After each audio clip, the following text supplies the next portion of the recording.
ไปใช้ด่างกระถือปลาหลาย ที่ ถือทั้งปลาถือทั้งกบฝันตัวนี้แล้วนะ เออ ฝันหลังจากฝันได้เลขแล้ว แมน แต่พอบ่ได้เสียง บ่ได้เสียง แต่ว่าหังฝันว่าไปเอาปลา ไปเอาปลาไปใช้ด่าง อืม ปรากฏว่าด่างกับติดปลาห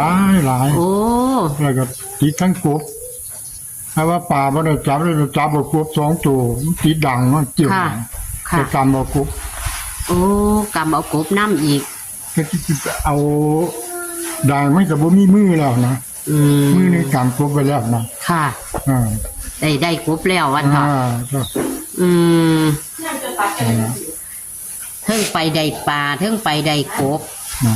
ไปเอาปลากับดางกับติดปลาเต็มอยู่อะติ อันนั้น หลังจากได้189แล้ว เออ